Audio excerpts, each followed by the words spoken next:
When we last left Jeff, Riley, Grayston, Hallie, and Boo, they were on an adventure under the treehouse.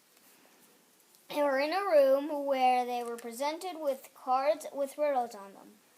They passed the challenge and moved on to a room with colored tiles and another with instrument puzzles.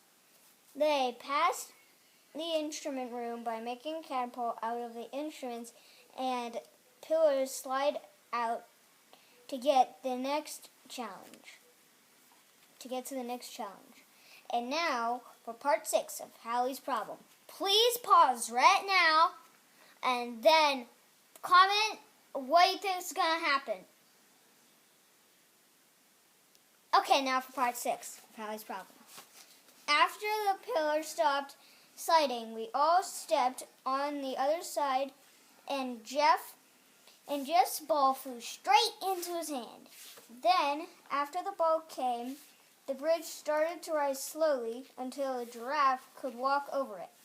I think I should call you Boo, I said when Boo came to the other side. Come on, Hallie, come over here, Jeff said when Hallie was flying around the top of the other side and almost deciding to come over. Then we walked into the next room, but this wasn't a room at all. It was a cave. This must be where the dragons live in the forest, said Jeff. What's this? I said after picking up a note. The note said, you have made it this far, but not too far from your home. And thank you for participating in Jack Hemus Puzzle Rooms, where everyone gets a reward. And the place went, and at the place right next to there was a big black bag with what looked like gold and other sorts of non-valuable items that looked almost unique.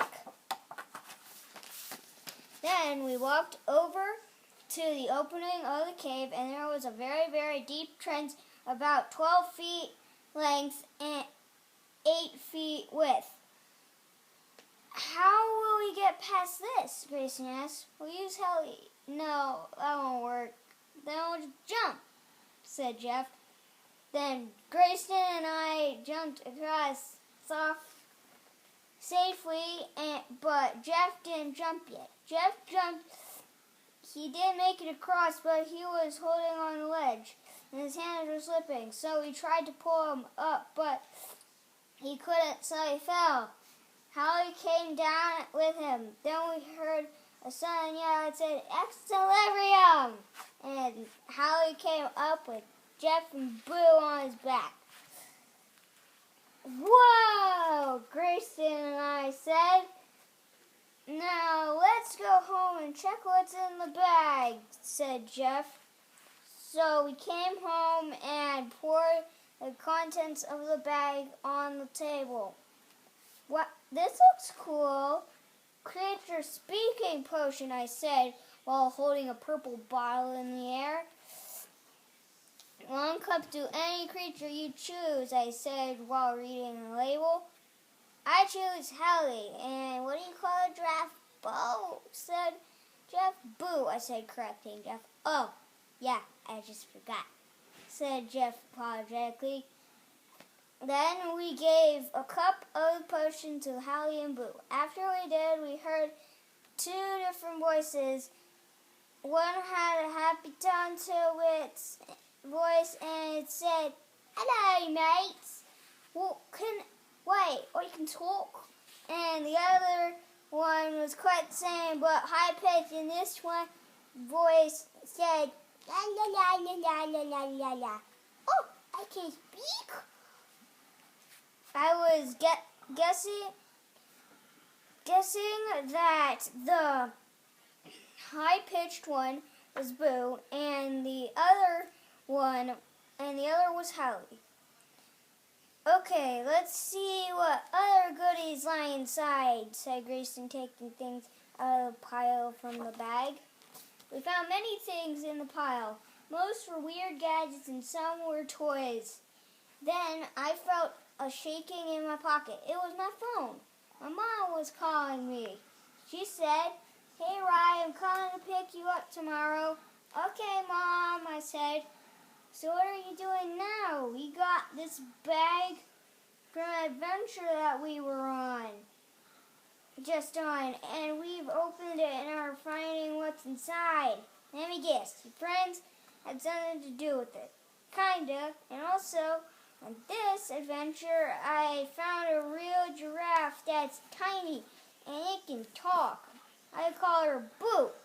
"Okay, Riley, are you thinking of keeping Boo as a pet?" "Yeah.